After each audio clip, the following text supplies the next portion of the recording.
오늘 주님과 동행하는 삶을 살길 바랍니다.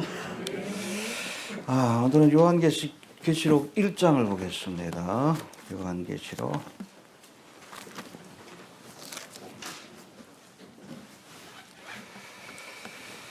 8절부터 20절까지 보겠습니다.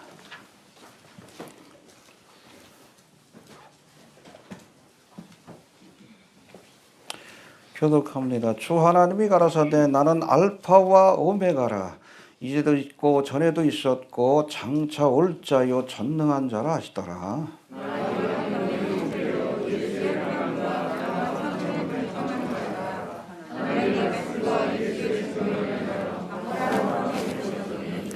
주의 날에 내가 성령에 감동하여 내 뒤에서 나는 나팔 소리 같은 큰 음성을 들으니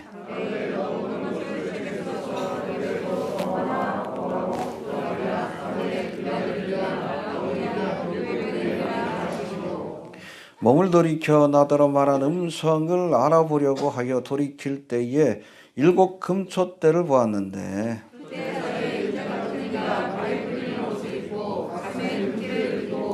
그 머리와 털의 희기가 흰 양털 같고 눈 같으며 그의 눈은 불꽃 같고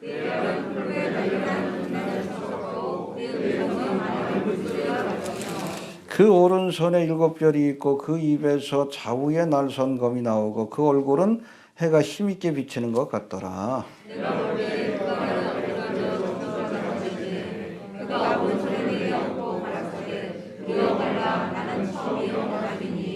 곧 산자라 내가 전에 죽었었노라. 볼지어다 이제 세세토록 살아있어 사망과 음부의 열쇠를 가졌노니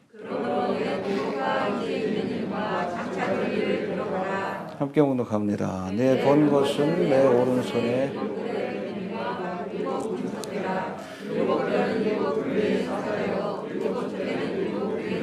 아멘. 성탄절이었던 지난 주일에는 요한복음 1장을 통해서 2000년 전에 십자가를 지시기 위해 오신 초림의 주님에 관해서 우리가 살펴보았습니다. 주님이 오셨습니다. 성경의 예언을 따라서.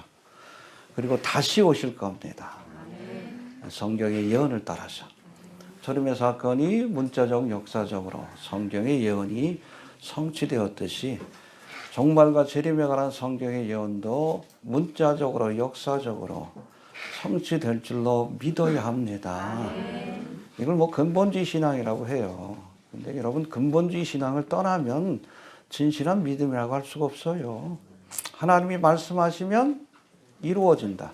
할렐루야. 천지를 창조하실 때도 가라사대 말씀하면 이루어집니다. 알겠습니까? 예수님은 말씀이 육신이 되신 성육하신 하나님이라고 이렇게 말씀합니다. 기독교는 우리가 그래서 말씀의 종교라고 합니다. 말씀으로 시작해서 말씀으로 끝나는. 마지막 때가 되니까 하도 미혹하는 자들이 많아가지고 지난주 금요일인가 또 어떤 양반이 또 전화를 해가지고 왜 전화했는지 모르겠는데 적그리스도가 돌아다닌다는데 어딨냐고 자꾸 나한테 물어보는데 나보고 어떡하라고. 어느 목사님이 성경을 연구하다가 그거 알아냈대. 거기 가라 그랬지. 말씀의 반석 위에 세워져야 돼요. 그 성경을 캐논이라고 합니다. 캐논. 대포알이란 뜻이 아니에요. N자가 하나 빠져 있습니다. 이건 카논이라는 단어에서 나왔는데 이게 막대자, 줄자라는 뜻이에요. 갈대자라는 뜻입니다. 갈대자. 이 갈대. 이걸로 청량하는 도구로 삼았는데 성경이 모든 것에 진리와 비진리를 구분하는 카논, 캐논이 되는 거예요. 아무리 그럴듯한 얘기해도 이런 성경에서 없는 이야기를 하거나 아니면 성경에 있는 말씀을 빼면 더하거나 빼면 안 된다 그런 거예요. 그게 이단들이에요. 알겠습니까? 여호와 증인들은 삼위일체교회를 빼버리자. 지옥도 없다라고 그러죠. 안 시켜도. 그게 이단이야. 더하는 자들이 있어요. 통일 원리 강론을 더하고 또 그날과 그 시는 모른다고 했는데 안다고 그래. 그러니까 30년 전에 92년 10월 28일 날 예수님 오신다고. 오셨어요? 하나님 책임 안 져요. 말씀의 반석 위에 믿음을 세워야 합니다. 마지막 때가 될수록 저도 뭐 은사를 부인하는 사람 아니요. 나도 뭐 처음 은혜 받았을 때 하나님 은사를 주시고 영적인 체험을 주셨기 때문에. 그러나 강조하지 않습니다. 워낙 또 마지막 때가 되니까 미혹하는 영들이 많이 나타나서 그래요. 어디서 여러분 예수가 나타나고 선지자가 나타났다고 해도 가지 말라고 했어요. 미혹의 영이 강하게 역사하는 때가 마지막 때입니다. 무당이 영부인이 되지. 그렇죠? 악한 영이 강하게 역사하는 때, 교회 안팎에서. 어디서 뭐 환상 보고 기적 일어났다고 가지 마셔요. 우리의 믿음을 어디에다가? 로고스 대신. 예수를 믿는 건 뭘 믿는 거라 그랬어요? 말씀을 믿어야지. 하나님이 책임을 지지. 딴 거 책임 안 져요? 어느 목사님, 유명한 목사님, 가서, 거기 가서 쫓아다니라고. 하나님 책임 안 져요.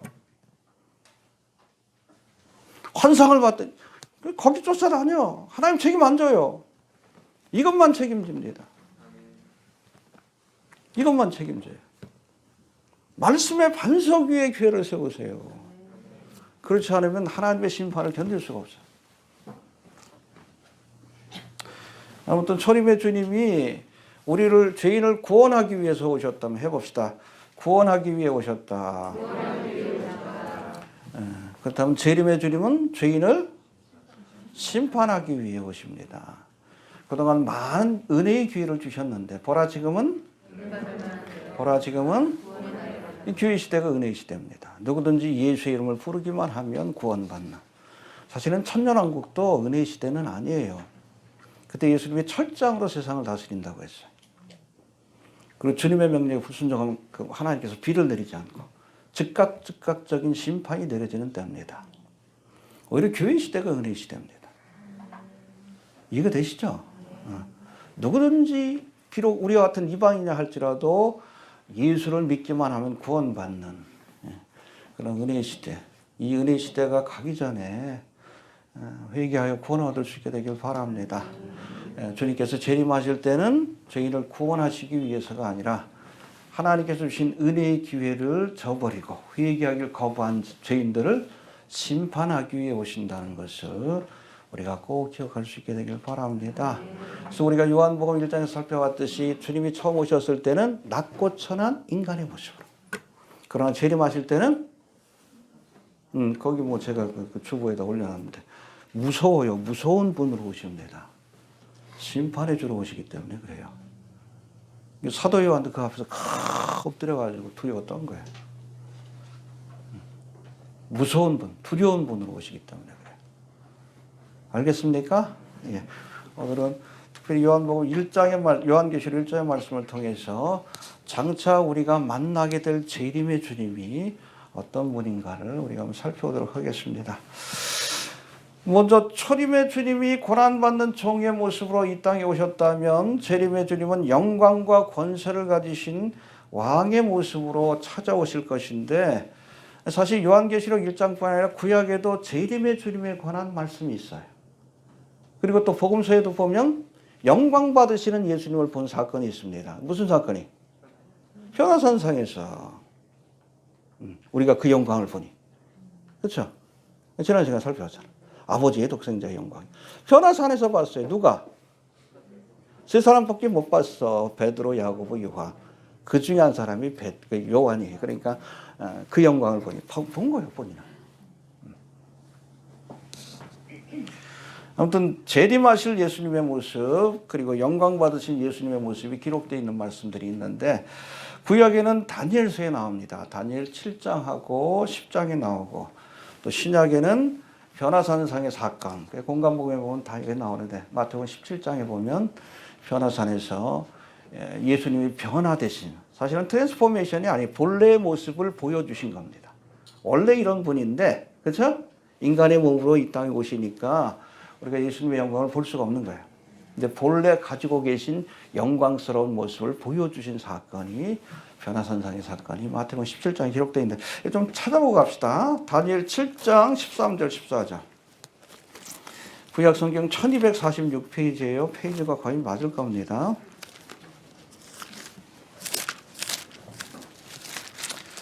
1246페이지. 페이지를 찾으셔야 바랍니다. 7장 13절 14절.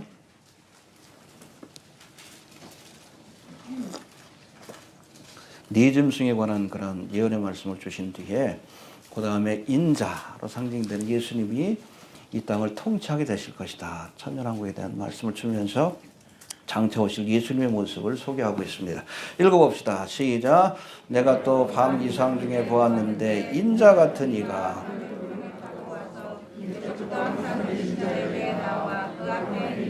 이제 구름을 타시고 승천하셔서 누구에게로 인도되신 거예요? 성부 하나님 앞에. 할렐루야. 가서 어떤 일이 있었는가? 14절 시작.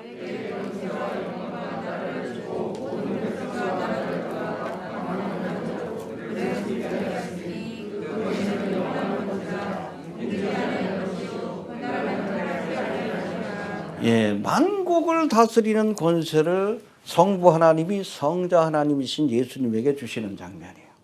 그 권세를 가지고 재림하실 겁니다. 할렐루야. 그런 가운데 10장에도 나오는데 다니엘서 10장 5절 6절 한번 봅시다. 다니엘서 10장 5절 6절.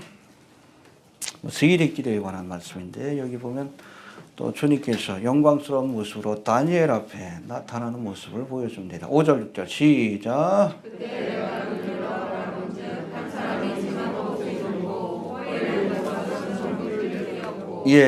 요한계시록 1장에도 비슷한 말씀이 나옵니다. 세마포 옷.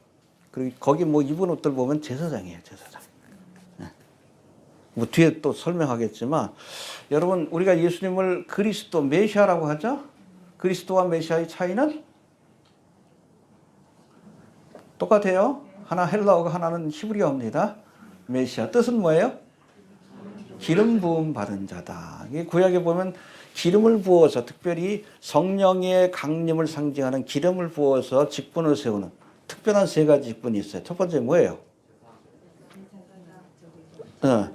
왕. 그래서 다윗이 기름 부음을 받죠. 그 다음에 제사장. 아론도 기름을 부음을 받고 공식적으로 그 사역을 시작합니다. 그리고 또 선지자. 그래서 여러분 초림의 주님은 이 땅에 오셔서 무슨 사역을 하셨어요? 선지자의 사명을 감당하셨습니다. 하나님의 말씀을 복음을 전해주셨어요. 할렐루야. 부활 승천하신 뒤에는 무슨 사역을 감당하고 계셔요? 지금 제사장. 하나님 보좌 우편에서 우리를 위하여 중보하신다. 죄인과 하나님 사이를 연결시켜주는. 그래서 우리가 기도할 때도 누구의 이름으로? 예수님이 제사장이시기 때문에 그래요. 알겠습니까? 예수님이 중보자가 되십니다. 바로 제사장의 사명을 감당하시고 재림하실 때는 무슨 사명을 감당하기 위해? 왕으로서의 사명. 이 땅을 통치하기 위해 오십니다. 유대인들이 왕으로 오실 메시아를 생각하다가 여러분 십자가의 고난을 통해서 대속의 사역을 완성하시는 고난받는 메시아를 보니까 예수님을 거부한 거예요. 이해가 되시죠?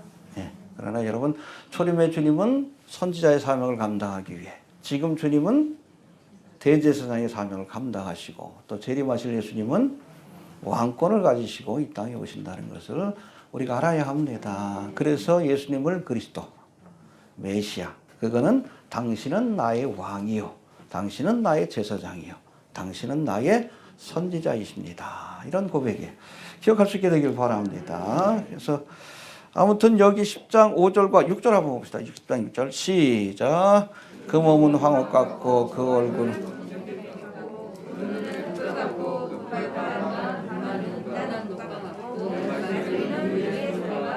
여기하고 유사한 말씀이 요한계시록 1장에 기록되어 있어요. 그러니까 다니엘이 본 예수님의 모습하고 여러분 사도 요한이 본 예수님의 모습이 같은 겁니다.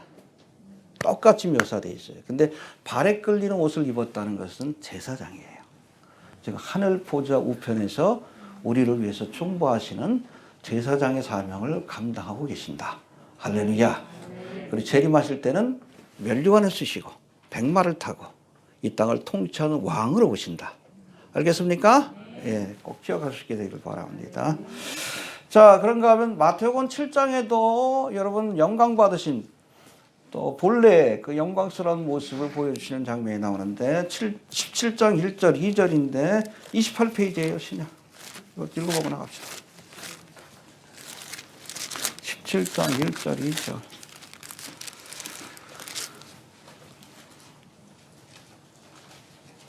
읽어봅시다. 시작. 엿새 후에 예. 엿새후가 뭔가 하면 28절하고 연결돼요. 16장. 너희 중에 죽기 전에 인자가 그 왕권을 가지고 오는 것을 볼 자도 있느니라. 영광스러운 주님을 볼 자도 있을 것이다. 그러고선 엿새 뒤에 보여주신 거예요. 베드로와 야고보와 요한에게. 연결되는 말씀입니다. 근데 어떤 모습을 보여주십니까? 2절 시작.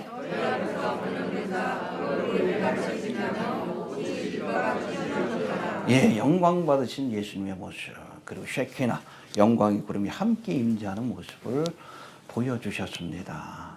이 내용들이 요한계시록 1장에 다 나옵니다. 알겠습니까? 예, 이제는 요한계시록 1장에서 사도 요한이 본 재림의 주님의 모습을 간략히 살펴볼 터인데, 먼저 우리 요한계시록 1장 8절 한번 봅시다. 8절 시작.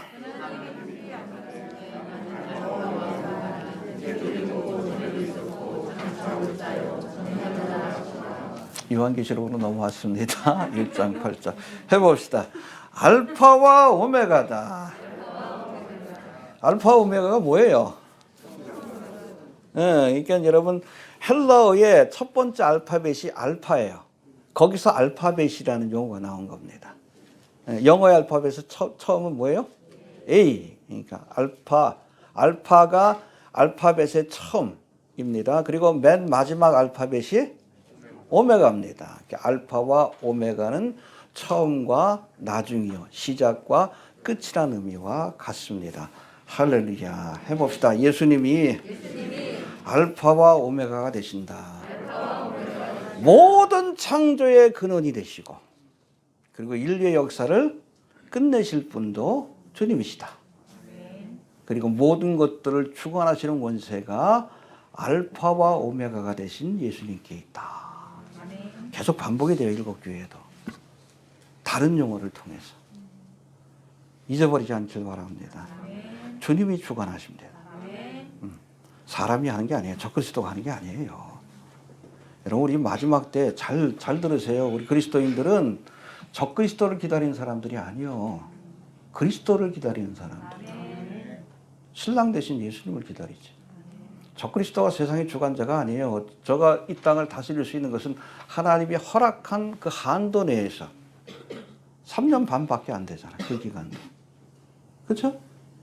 그 기간 동안 계속 주님께서 그냥 대접의 재앙으로 그냥 진노를 쏟으시는데 정신없이 있다 그냥 가는 거예요. 3년 반.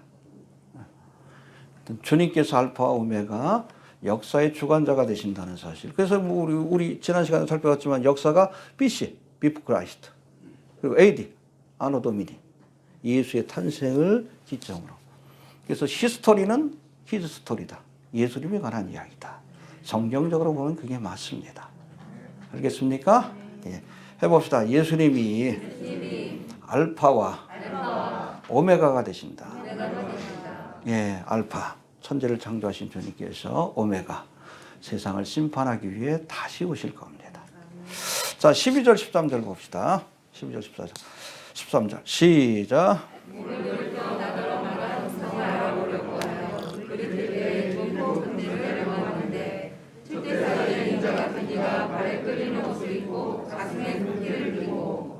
예, 여기 보니까 7 금초대가 나오는데 이게 뭘 상징합니까? 20절에 보니까 7 교회라 이렇게 표현합니다. 해봅시다. 교회는 촛대다. 이게 그냥 촛대가 아니라 메노라입니다. 메노라, 이게 메노라예요. 7개죠? 촛대가? 위에가? 7개죠? 예, 근데 여러분 이 메노라는 하나로 돼 있어요. 금 1달란트로. 나중에 성막할 때 다시 할 거야. 1달란트로 돼 있는데 나는 포도나무요, 너희는 가지니. 몸통은 누구예요? 예수님이십니다. 그리고 이 메노라를 만들 때는 반드시 여러분 성막 연구할 때 다시 합니다. 금 한 달란트를 덩어리로 쳐서 만들어요. 일일이 망치로 쳐가지고 조그만 망치로. 예수님이 십자가의 고난을 겪으심으로 교회를 세우신 거예요. 이해가 되시죠? 이거예요. 일곱 교회. 에서보드 사빌라. 한 몸입니다. 한 몸이에요. 예수님과 한 몸이에요. 부부는 한 몸이에요. 예수님과 한 몸입니다. 알겠죠? 예. 아무튼 일곱 금초대, 이 금초대는 교회를 상징한다는 것. 여러분, 교회는 이 금초대와 같이, 메노라와 같이, 여러분 보세요. 성막 그 성소에는 창이 없어요. 외부로부터 빛이 들어올 수가 없습니다. 유일하게 빛을 내는 것은 메노라. 이것밖에 없어요. 여러분, 이 세상 가운데 유일하게 복음의 빛, 은혜의 빛, 하나님의 영광의 빛을 그렇게 전달할 수 있는 것은 교회밖에 없습니다. 교회가 빛된 사명을 감당해야 합니다. 안 그러니까 멸시를 받는 거예요. 안 그러니까. 맛을 잃은 소금처럼. 이해가 되시죠? 예. 그 다음에 13절 다시 한번 봅시다. 시작.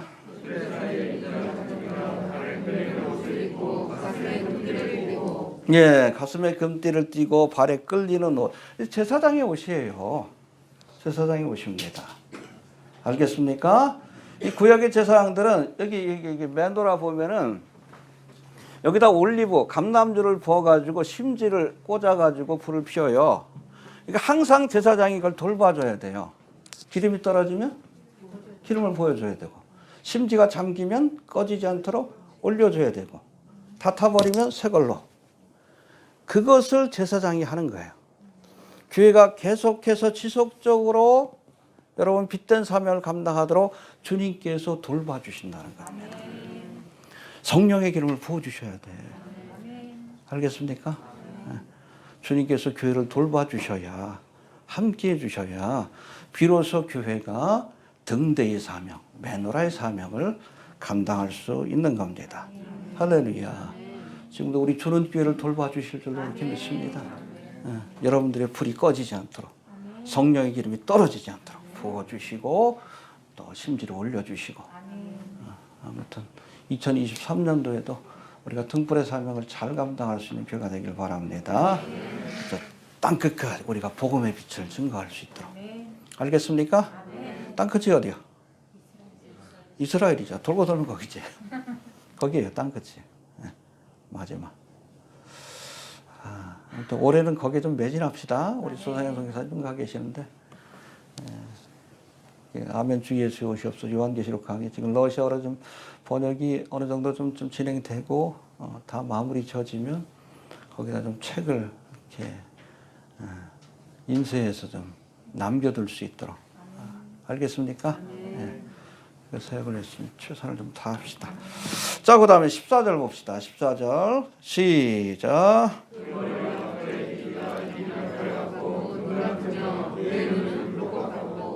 예, 잠언 16장 31절에 보니까 백발은 영화에 면류관이라 의로운 길에서 얻으리라. 예수님의 흰 머리털이 바로 의와 영광의 상징입니다. 할렐루야. 예수님은 거룩하신 분입니다. 영광스러운 분이시에요. 그러니까 우리도 거룩해야 돼. 내가 거룩하니? 할렐루야. 자, 그 다음에 14절 다시 한번 봅시다. 시작.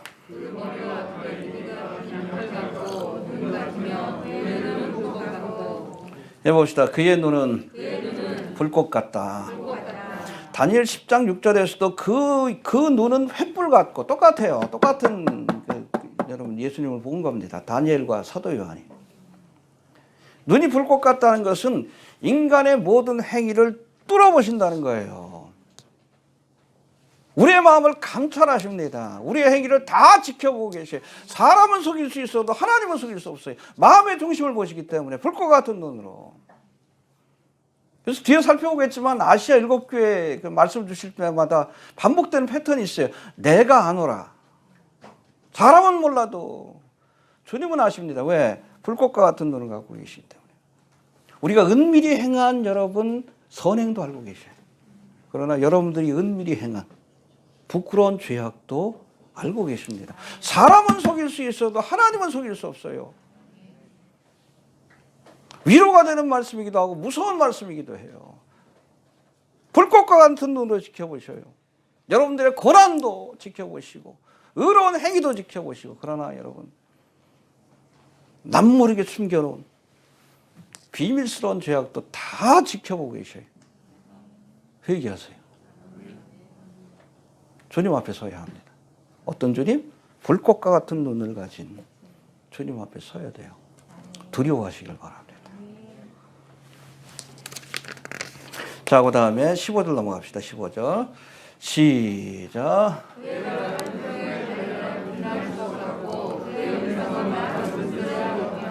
예, 발이 빛난 주석과 같다. 근데 어디다 단련한? 풀무불에, 불에. 그래서 여러분, 이 주석은 번제단을 싸는 재료이기도 합니다. 번제단. 아카시아 나무에다가 이 주석을 쌓아가지고 번제단. 그러면 이게 타질 않는다고 합니다, 안에. 이 번제단을 싸는 재료이기도 한데, 이 주석은 하나님의 심판을 상징합니다. 여러분, 재림의 주님은 세상을 심판하기 위해 오십니다. 근데 왜 하필 그 발이 그 주석과 같다고 했을까? 여러분, 예수님이 재림하시면 이 땅에 주님을 대적하기 위해서 모인 자들, 어디에? 무기또 언덕에. 이번에 성지순례 가신 분들 보실 텐데. 그 사람은 어떻게 해요? 짓밟는다 그랬어요. 포도주 틀에. 놋과 같은 그런 발로 짓밟아 심판하실 것입니다. 두려워할 수 있어야 합니다. 대적하는 자들은 놋과 같은 발로 주님께서 짓밟아 심판하시는 무섭고 준엄한 그런 사과를 경험하게 될 겁니다. 그 다음에 15절 다시 한번 봅시다. 시작.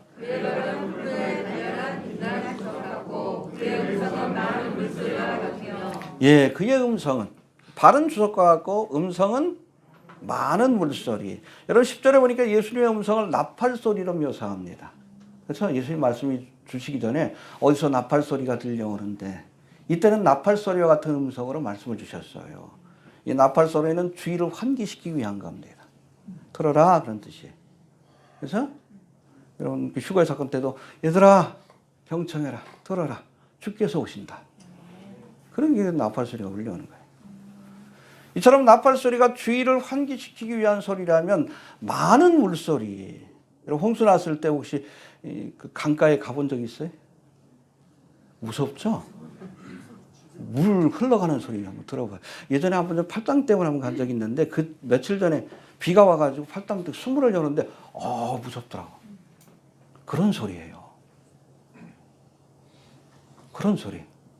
재난과 재앙이 다가오고 있음을 알리는 소리입니다. 알겠습니까? 여러분 초림의 주님은 기쁜 소식 복음을 전하기 위해 오셨어요. 그러나 재림의 주님은 많은 물소리와 같은 재앙과 심판의 소식을 전하기 위해 이 땅에 오신다는 것을 우리가 알아야 합니다. 알겠습니까? 네. 비슷한 말씀이 다니엘 10장 6절에 있는데 거기서는 예수님의 말소리가 무리의 소리와 같다. 군중들, 사람들이 웅성웅성 되는 거예요. 왜 웅성웅성 돼? 난리가 나니까. 그렇죠? 포탄이 떨어지고 재앙이 떨어지니까 사람들이 무서워. 이게 무슨 일이야? 웅성웅성. 그런 소리. 많은 물소리와 같고 무리의 소리와 같은. 왜 그 음성으로 주님께서 선포하십니까? 재앙이 다가오고 있다는 것을 알리는 거예요. 그 전에 휴거됩시다. 예, 그 다음에 16절 넘어갑시다. 시작.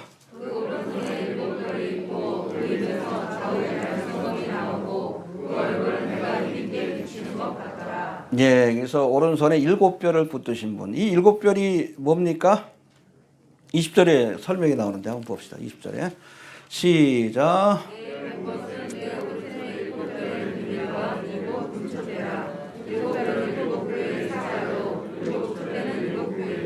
예, 7조 때는 맨노라죠. 이건 교회입니다.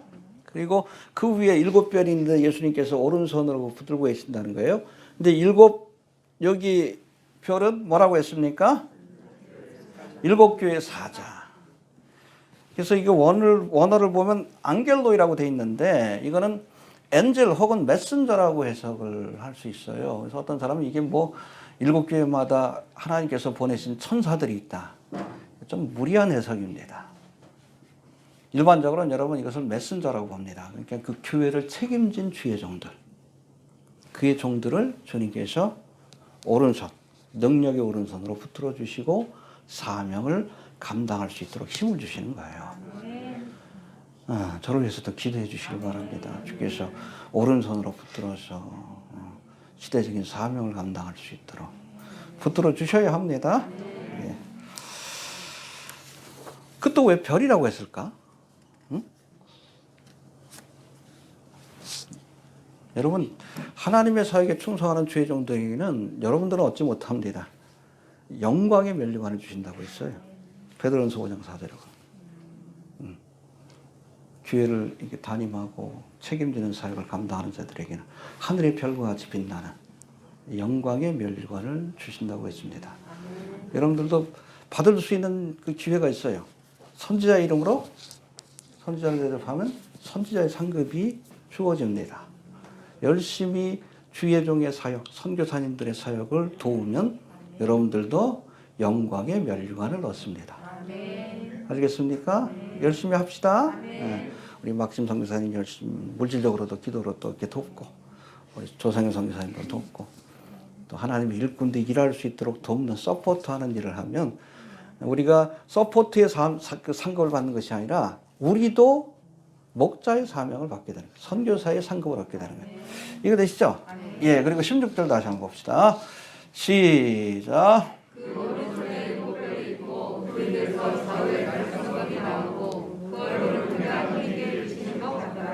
예, 그 입에서 좌우의 날성검. 보통 여러분 칼들은 한쪽만 날을 세우죠. 그렇죠? 근데 로마 병사들이 쓰는 작은 단도가 있어요. 이거 근접전에 사용하는 겁니다. 근데 양쪽에다 날을 세웁니다. 근데 그 모양을 보면 뭐처럼 생겼어? 혓바닥처럼 생겼어요. 롬파이아라고 하는데. 근데 입에서 그 좌우의 날성검이 나온다. 하나님의 말씀을 상징합니다. 할렐루야. 히브리서 4장 12절에 보니까 하나님의 말씀을 일컫기를 혼과 영과 및 관절과 골수를 찔러 쪼개기까지 하는 좌우의 날성검이라고 이렇게 묘사하고 있어요. 할렐루야. 네. 또 요한계시록 19장 15절에 보니까 그의 입에서 이한검이 나오니 그것으로 만국을 칠 것이로.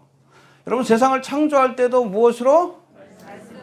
세상을 심판할 때도 말씀으로. 이때는 칼과 같은 말씀으로. 창조할 때는 여러분 세상을 창조하는 그야말로 어머니와 같은 말씀으로. 칼과 같은 말씀으로 세상을 심판하게 된다는 사실을 기억할 수 있게 되길 바랍니다. 심판의 기준이 뭐예요?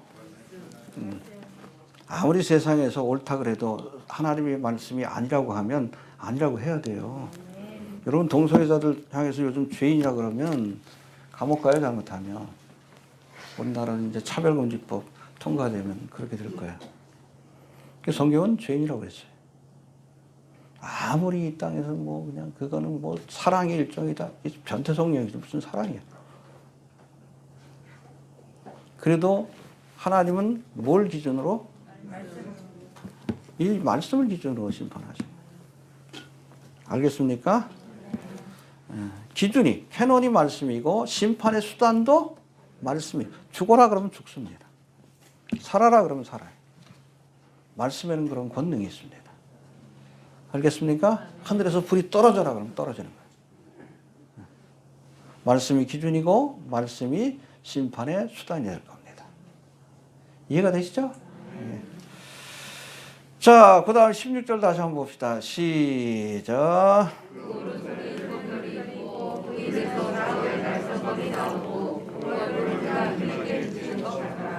예, 이거 별화산상에서 본 모습하고 똑같죠? 얼굴이 해와 같이 빛나더라.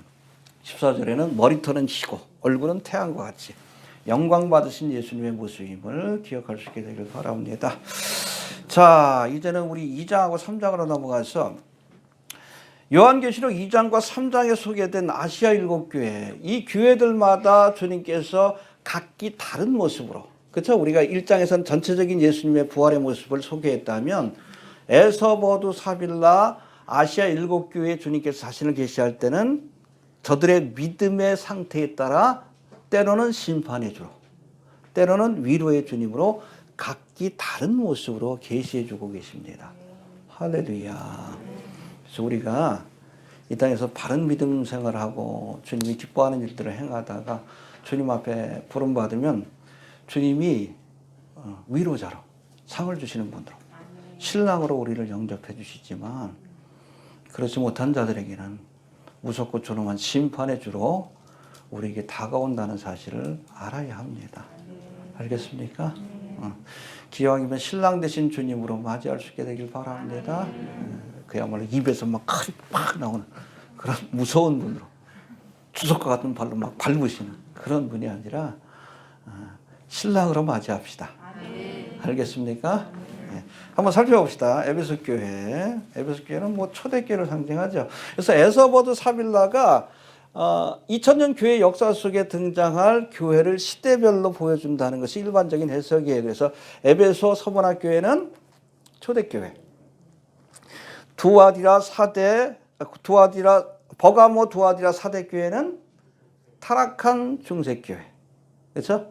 이세벨을 용납하고 배도의 길을 간 로마 카톨릭을 생각하면 됩니다. 그런가 하면 빌라델비아와 라오디게아 교회, 빌라델비아 교회는 17세기, 18세기 종교개혁 이후에 놀라운 영적인 부흥을 이끌고 선교의 시대를 연 그러한 교회, 그리고 라오디게아 교회는 지금의 한국교회. 물질적으로는 풍요롭지만 영적으로 헐벗은 그런 교회의 모습을 보여준다고 보시면 됩니다. 여러분, 마지막 때의 교회의 모습은, 전형적인 교회의 모습은 라오디게아 교회예요. 깨어서 믿음을 지키는 사람들이 많지 않을 겁니다. 배도의 시대라고 분명히 얘기합니다. 그렇지만 우리는 믿음을 지킵시다. 아멘. 필라델비아 교인과 같이 사명을 감당하면서 굳건한 믿음을 좀 지킬 수 있게 되길 바랍니다. 아무튼 7교회 각자 처한 환경과 믿음에 따라서 하나님께서 각기 다른 모습으로 계시해 주셨는데, 먼저 에베소 교회 2장 1절 한번 봅시다. 시작.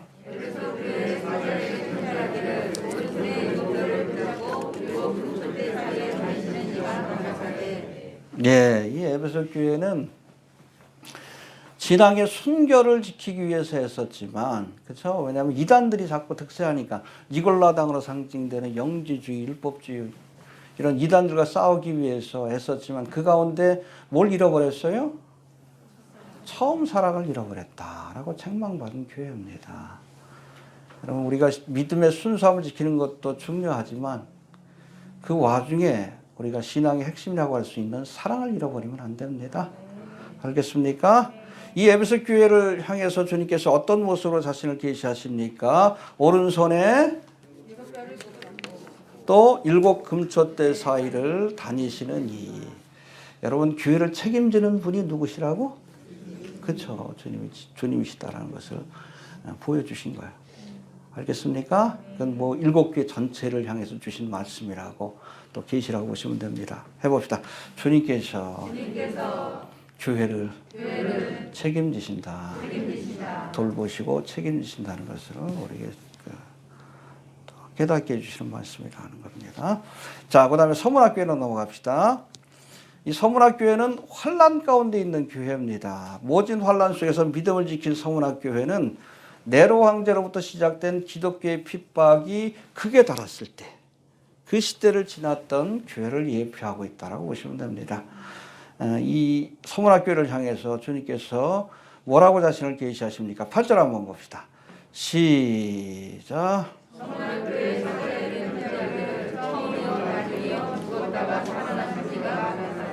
내가 처음이요 나죠. 고난의 시작이 있으면 끝이 있다. 내가 모든 것들을 주관하니까 조금만 더 인내해라. 알겠습니까? 네. 주님께서 주관하십니다.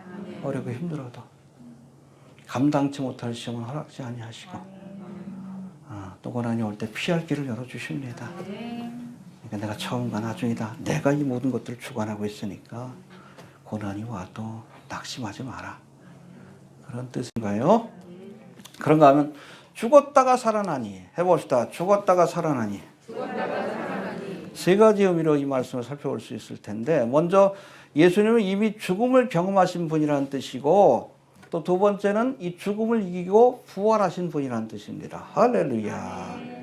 그리고 세 번째는 나를 믿고 따르는 자에게는 죽어도 사는 부활의 영광이 주어질 것임을 주지시키기 위해서 주신 말씀이에요. 그래서 서문학교회는 핍박받는 교회고 많은 순교자들이 발생한 교회입니다. 그들이 왜 죽을 수 있겠어요? 부활에 대한 소망이 있기 때문에 그래요. 죽었다가 다시 사신 예수를 믿기 때문에 그렇습니다. 할렐루야. 죽도록 충성하라. 그리하면 생명의 멸관을 내게 주리라. 우리 목숨이 중요한 게 아니에요. 예수 믿고 죽으면 죽었다가도 다시 살아납니다. 할렐루야. 믿습니까? 네. 자, 그런가 하면 버가목 교회 2장 12절인데 한번 읽어봅시다. 버가목 교회 시작.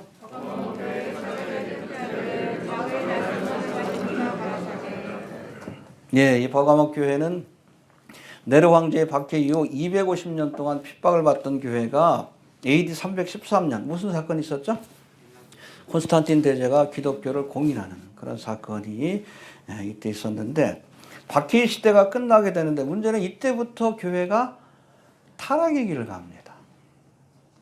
교회와 세상 권세가 야합을 해요. 그렇죠? 그리고 기독교와 이방 종교가 야합을 합니다. 그래서 탄생한 종교가 카톨릭이에요. 로마 카톨릭입니다. 배도가 시작되는 출발점이에요. 알겠습니까? 그러니까 이런 버가목 교회를 향해서 주님께서 뭐라고 했어요? 좌우의 날선검을 가지시니. 그렇죠? 진리로 돌아보지 않으면 하나님께서 심판하신다는 게 잘라버리겠다는 뜻입니다. 알겠습니까? 네.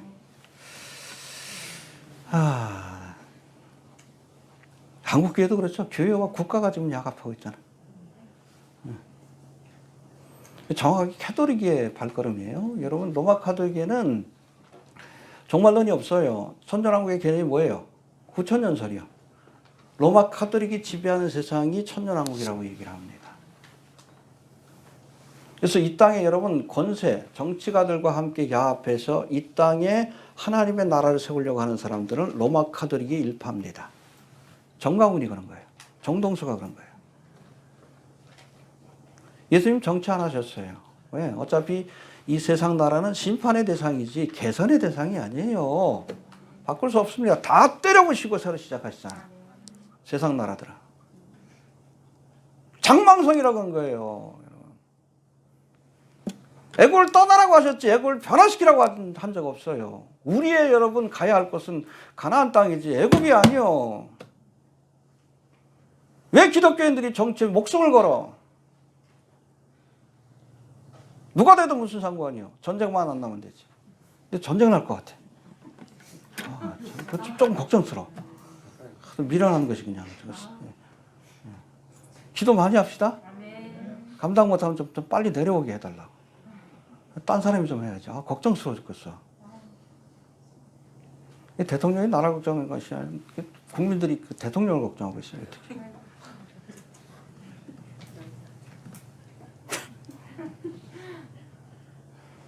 아무튼 주님 오실 때까지 전쟁 안 나도록 기도해 주시길 바랍니다. 그래서 우리 사실은 교회는 누가 지도자가 세워지든 그걸 위해서 돕고 기도하고 그럽니다. 왜? 우리가 편하기 위해서. 우리가 편하기 위해서. 세상 나라에 미련 두지 맙시다. 이재명 씨가 또 됐어도 걱정이지. 또 차별을 또 통과시키려고 했을 테니까. 뭐가 최선인지 몰라.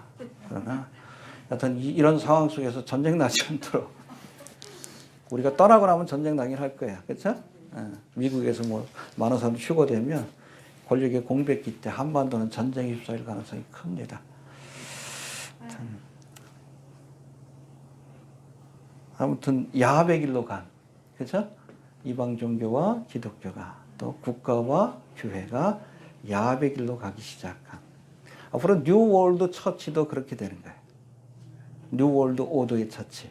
저 그리스도가 통치하는 그때도 이 땅에 남겨진 가짜 목사들, 가짜 여러분 성직자들이 결국에는 정치와 교회가 야합이 된 그런 여러분 뉴월드 릴리전을 그렇게 탄생을 시키게 될 겁니다. 알겠습니까? 그들에게 좌우의 날선검을 가지신 주님이 심판을 내리신다. 예, 그 다음에 두아디라 교회 가봅시다. 2장 18절 시작. 두아디라 교회 서자들의 통치하기를 그 이름으로 가고 그 안에 한 주석과 같은 하나님의 아들이 가라사대. 예, 음녀 이수벨의 교훈을 쫓아 우상 숭배와 행음의 길로 간 두아디라 교회는 영적 암흑기라고 불리는 중세교회의 모습. 그러니까 한 606년부터 한 1517년 종교개혁 직전까지 그런 교회 모습이라고 할 수 있는데, 이러한 두아디라 교회를 향해서 예수님께서 뭐라고 합니까? 그 눈이 불꽃과 같다. 다 지켜보신다는 거예요. 너희들이 행음하는 것. 여러분 부부 사이에 가장 큰 죄가 뭐예요? 간음이에요.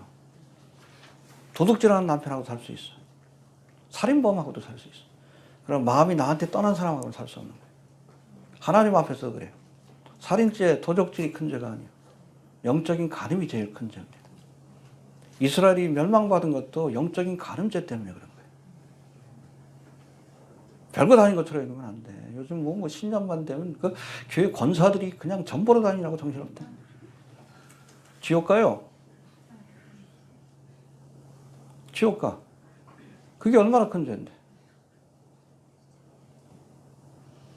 지옥 가요. 하나님을 섬기면서 여러분 귀신하고 짝하고 다니는데 하나님 용납하겠어요? 제일 큰 죄예요.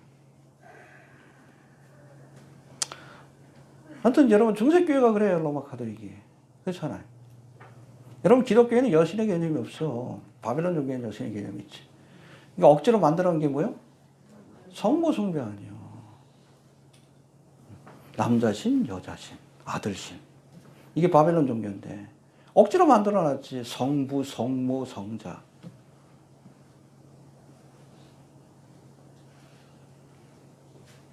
하나님 불꽃과 같은 눈으로 지켜보시고 그 발이 주석과 같다. 밟아버리시겠다는 거예요. 너희를 다 밟아버릴 거야. 심판하실 겁니다. 음녀 바벨론을 심판하듯이. 17장에 나오죠? 요한계시록. 밟아버리십니다. 알겠습니까? 예. 그 다음에 사대교회 넘어갑시다. 3장 1절. 시작.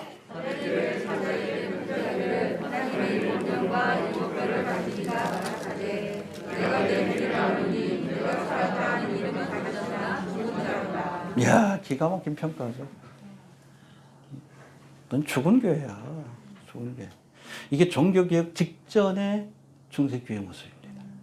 직전에. 이미 죽은 교회예요. 심지어 면죄부를 팔았잖아. 그렇죠? 면죄부.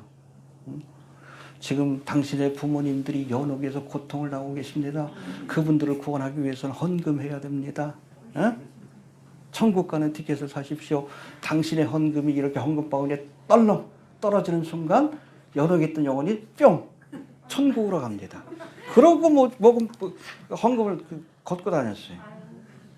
지금 마틴 루터가 이게 말도 안 되는 소리 하지 말아라. 비텐베르그 성당 앞에다가 95개 조항. 요거는 하나님의 말씀에 비춰볼 때 요건 잘못된 것이고 잘못된 것이 잘못된 것이고. 그래서 종교개혁이 일어난 거예요. 한국교회가 하나님의 말씀에 서 있는 교회인지 우리가 봐야 돼. 정말 개혁이 필요해요. 말씀으로 돌아오는 운동이 필요해. 맨 복받으라는 설교만 하잖아. 여러분 성경의 주제가 뭐예요? 제가 신학교 때 30년 전에 공부할 때 하나님의 나라라고 했는데 하나님의 나라를 전하는 교회가 어디 있어? 이 땅에서 잘 먹고 잘 살아야 된다고 엉뚱한 소리나 했었지. 성경은 장망성이라고 하는데 돈 있어야 장로되잖아. 돈 있어야 권사되고. 직분자 세우면 딱 돈 걷고. 목사들이 여러분 건축하면서 왜 건축하는 줄 알아요? 커미션 받으려고 그러는 거예요. 한 30% 받아. 100억짜리만 30억 챙겨. 한둘인 줄 알아요, 그런 목사들이. 그 좋은 자리 누구한테, 딴 사람한테 못 주지. 그러니까 아들들한테 세속하고 그러는 거지, 김사만이. 이게 제대로 된 교회예요. 사대교회 같잖아. 살았다는 이름을 가졌으나 죽은 교회다. 심판하지 않겠어요? 휴거돼가지고 이 땅에 여러분 참된 성도들이 다 사라지면, 제가 보기엔 그래요. 그러면 여러분 이 권력의 공백이 생겨 지정학적으로 미군이 참전할 수 없는 상황이 와요. 북한이 밀고 내려오겠죠? 윤 씨는 도망갈 거고 일본으로. 그래서 여러분 적화된다고 생각해 보십시오. 김정은이 제일 먼저 뭐 하겠어? 교회 목사들을 친일분자로 몰아가지고 다 아주 숙청해 버릴 거예요.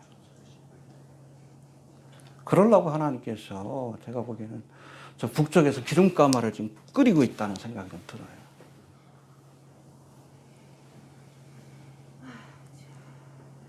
정신 차려야 됩니다. 이 사대교회가 그런 교회예요. 사대교회. 살았다 하는 이름을 가졌으나 죽은 교회라. 근데 이 사대교회 주님께서 어떻게 자신을 계시하십니까? 1절 다시 한번 봅시다. 시작.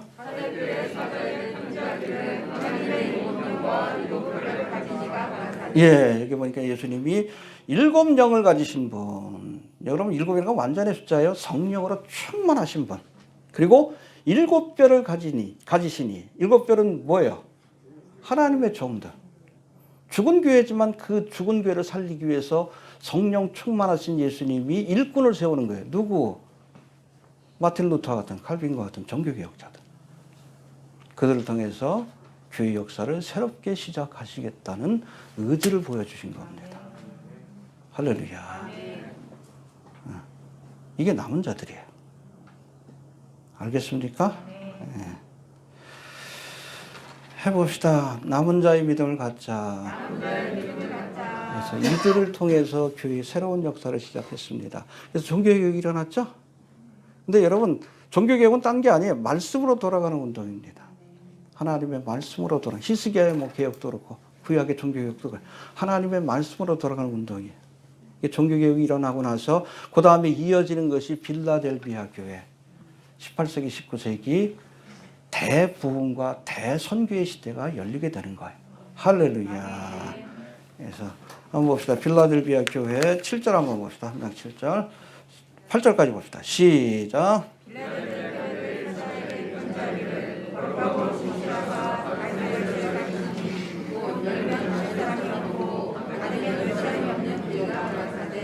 볼지어다 내가 내 앞에 열린 문을 두었으되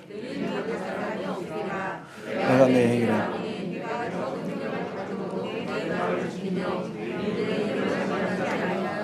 열린 문을 두었다. 선교문을 열어주신 거예요. 전제 조건이 뭐예요? 종교 개혁 뒤에. 알겠습니까? 부흥과 선교의 문을 열어주신 거예요. 말씀으로 돌아가고 나서 하나님께서 부흥의 문을 열어주시는 거예요. 하나님의 진리에서 떠났는데 여러분 등치만 커지면 오히려 그 재앙이지. 알겠습니까? 종교개혁을 통해서 말씀으로 돌아가는 그런 운동을 통해서 오직 은혜, 오직 믿음, 오직 말씀.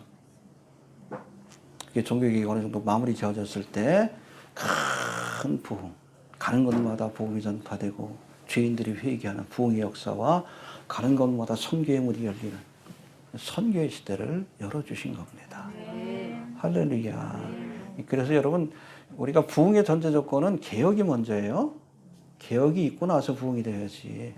말씀으로 돌아오는 운동이 먼저 진행되고 나서 그 다음에 교회의 부흥과 선교를 우리가 이야기를 해야지. 이 순서가 바뀌면 안 됩니다. 아무튼 말씀으로 돌아오는 개혁 운동을 할 때에 주님께서 열린 문의 축복을 주셔서 놀라운 선교의 사역이 이루어지도록 축복해 주신 겁니다. 할렐루야. 그럼 라오디게아 교회는 뭐예요? 마지막 때에 등장한, 차지도 않고 더웁지도 않고, 그렇죠? 마지막 교회의 모습이에요. 물질적으로는 풍요롭지만 영적으로는 헐벗은. 봅시다. 3장 14절 시작.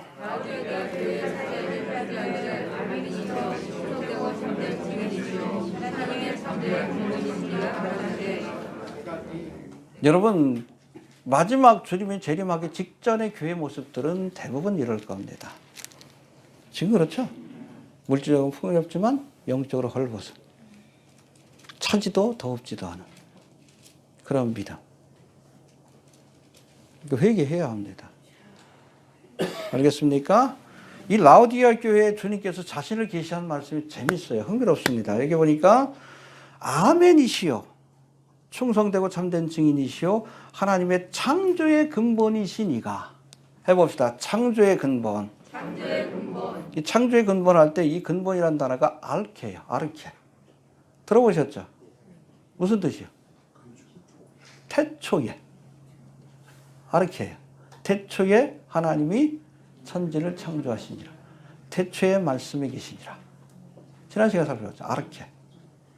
창조의 근본이시라는 것은 주님께서 세상을 창조하신 알파가 되신다는 뜻이고, 아멘은 뭐예요? 진실하고 참되다 그런 뜻인데, 항상 여러분 보세요. 모든 기도와 찬양과 말씀이 선포된 뒤에는 아멘으로 끝나는 거예요.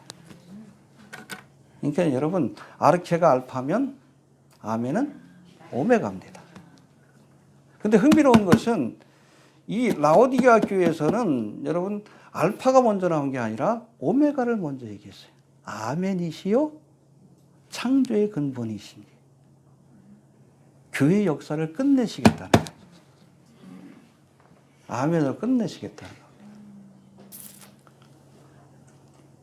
교회 시대가 여러분 영원히 지속되는 게 아니에요. 라오디게아 교회를 끝으로 교회 시대가 끝나고 휴거의 사건으로 이 땅에 7년대 환란이 시작이 되고, 사실 이 7년대 환란은 우리에게 주신 시간이 아니에요. 누구에게? 이스라엘에게 주신 시간. 그래서 이걸 다니엘서 9장에서는 한 일의 사건으로, 또 예레미야에서는 야곱의 환란의 때로 이스라엘 민족이 환란 가운데 회개하고 하나님 앞에 제사장의 사명을 회복하는 기간이 바로 이때입니다. 교회는 라오디게아 교회로 아멘합니다. 여러분, 성경도 뭐로 시작해? 아르케로 시작해서 아멘으로 끝나요. 볼까요? 태초에 하나님이, 맨 마지막 봅시다. 맨 마지막. 요한계시록 22장 22절. 20절부터 봅시다. 20절, 21절. 시작.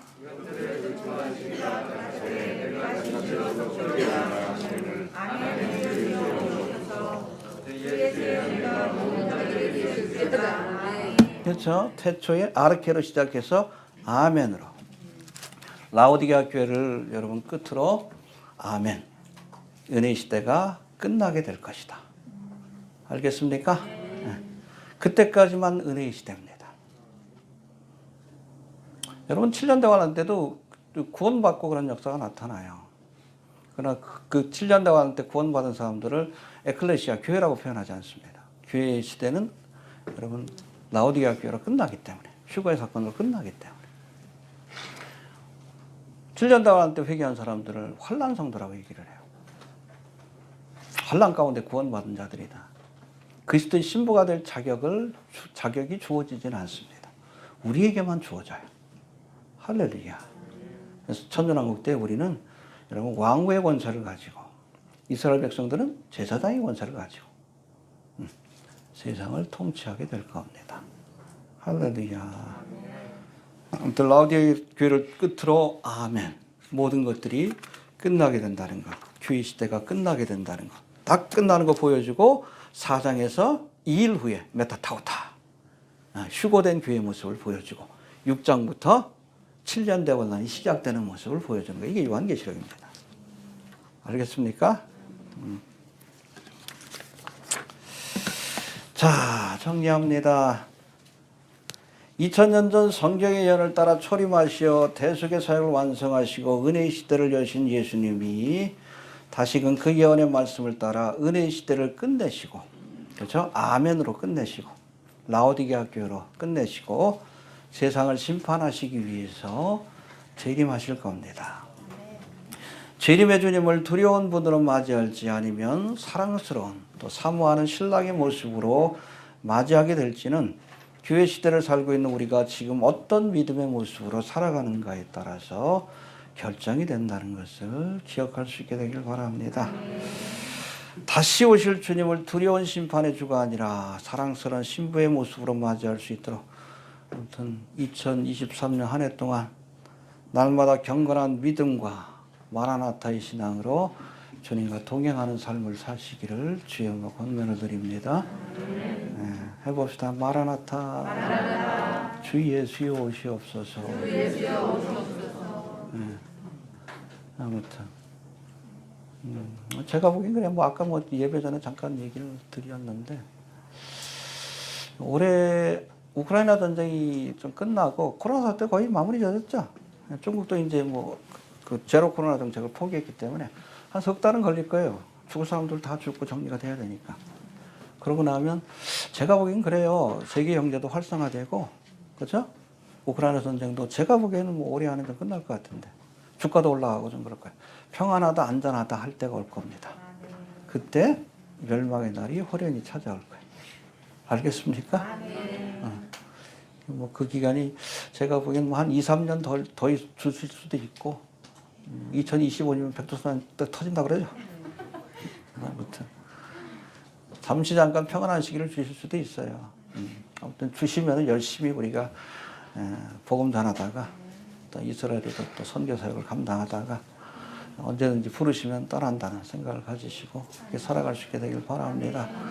올 한해 작년에 정신없었어, 그렇죠? 너무 봄에는 그냥 코로나 때문에 2달 동안 고생하고 또 가을에는 또 집에 일이 있어가지고 또 고생하고 훌딱 지나갔는데 또 올해 얼마나 또 시간을 주실지 모르지만 최선을 다합시다. 주님과 동행하시고 또 열매를 드리기 위해서 좀 최선을 다할 수 있는 그런 시간들이 되시길 바랍니다. 옆에 분하고 인사합시다. 마라나타 승리합시다. 승리합시다. 네. 다 같이 일어나셔서